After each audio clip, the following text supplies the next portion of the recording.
নমস্কাৰ মোৰ অতি মৰমৰ ছাত্ৰ ছাত্ৰীসকল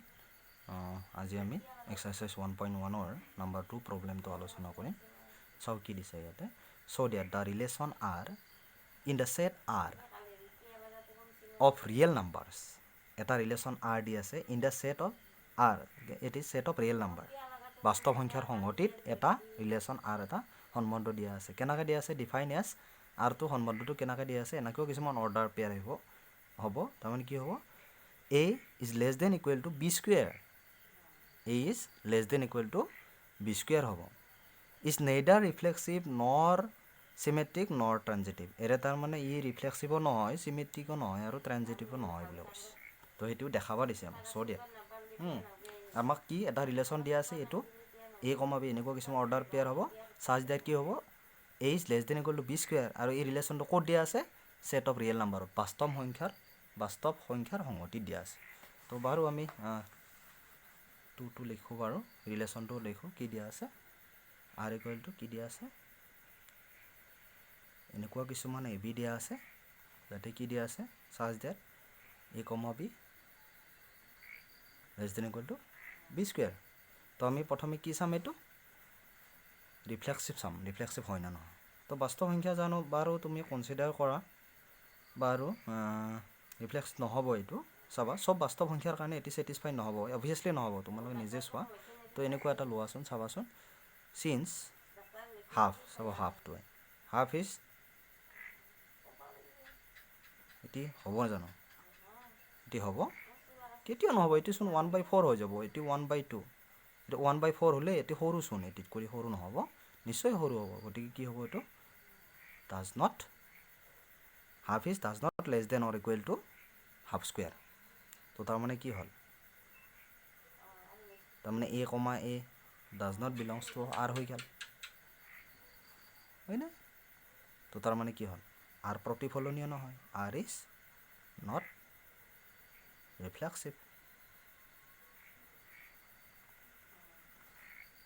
মই আশা ৰাখিছোঁ তোমালোকে বুজি পাইছা যিকোনো এটা দেখালেই হ'ল নহয় যদি ৰিফ্লেক্সিভ বা চিমেট্ৰিক বা ট্ৰানজিটিভ যদি নহয় কোনটোৰ কাৰণে নহয় যিকোনো এটা দেখালেই হ'ল ই মানে নহয় আৰু আশা ৰাখিছোঁ বুজি পাইছা তোমালোকে নেক্সট এবাৰ চিমেট্ৰিকৰ কাৰণে চাওঁ আৰু চিমেট্ৰিকো নহ'ব চোৱা তুমি অবভিয়াছলি নহ'ব এইটো চোৱা ছাপ'জ যিহেতু চাওঁ 1 is less than equal to আমি জানো 1 less than equal to 2 square 1 to কি 4 টু 1ত কৰি ডাঙৰ আমি নিশ্চয় জানো তাৰমানে এইটো কি হ'ব তাৰমানে এইটো ৰিলেশ্যনত লিখিছোঁ মানে এইটো ৰিলেশ্যনত আছে মানে এইটো এনেকুৱা হৈ আছে a is less than equal to b square এনেকুৱা হৈ আছে তাৰমানে কি হ'ব তেতিয়া a, b belongs to r হ'ব তাৰমানে 1, 2 বিলংছ টু r এটিৰ পৰা যদি আমি কি দেখাব পাৰোঁ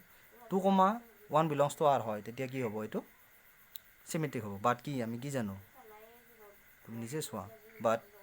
কি নহ'ব এইটো উল্টাটো খাটব নেকি এটি হ'ব নেকি কোনোবা দিন 2 কৰি 1 ডাঙৰ হ'ব 1 স্কুৱেৰ মানে 1 নহয় জানো কেতিয়াও নহয়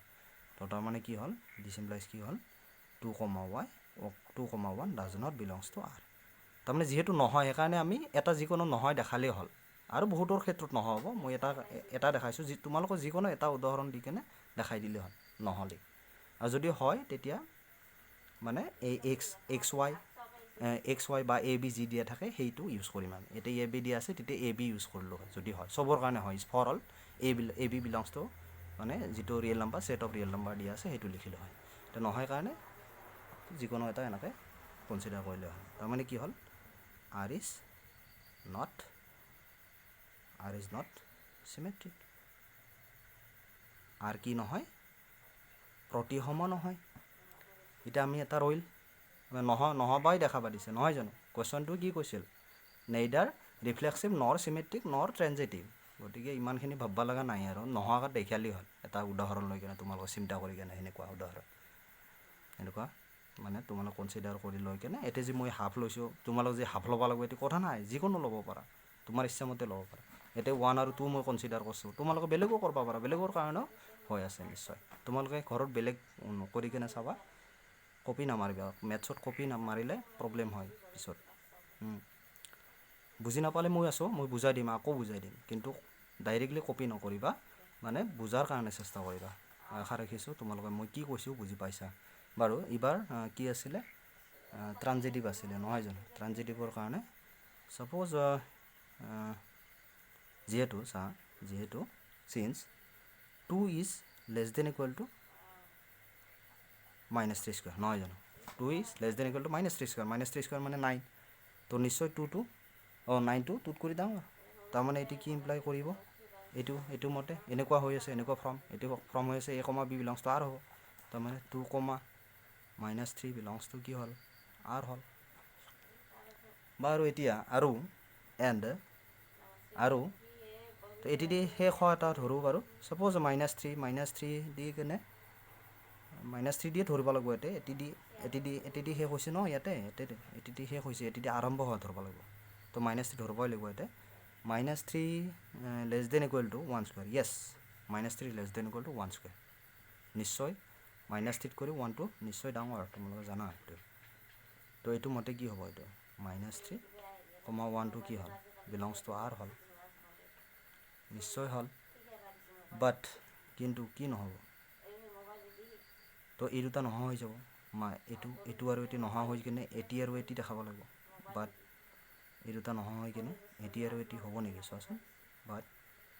less than equal to 1 square, এটি হ'ব জানো, কেতিয়াও নহয়, হয়নে। তো does not 2 is not less than equal to 2 is not less than equal to 1 square. 2 মানে ইয়াত কৰি কি নহয়, 1 স্কুৱেৰ মানে 1টো 2ত কৰি ডাঙৰ নহয়, কেতিয়াও নহয়, অসম্ভৱ, হয়নে। তো তাৰমানে কি হ'ব, 2, 1 বিলংছ টু কি হ'ল, does not belongs to r হ'ল, হয়নে। নিশ্চয় তোমালোক বুজি পাইছা। তো r ইজ নট ট্ৰানজিটিভ, r কি নহয়,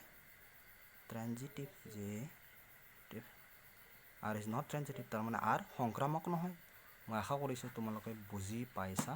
যদি বুজি পোৱা নাই মোক কমেণ্ট কৰিবা, কল কৰিবা, সুধিবা, মই নিশ্চয় তোমালোকক বুজাই দিম। মই আশা ৰাখিছোঁ তোমালোকে বুজি পাইছা। Thank U.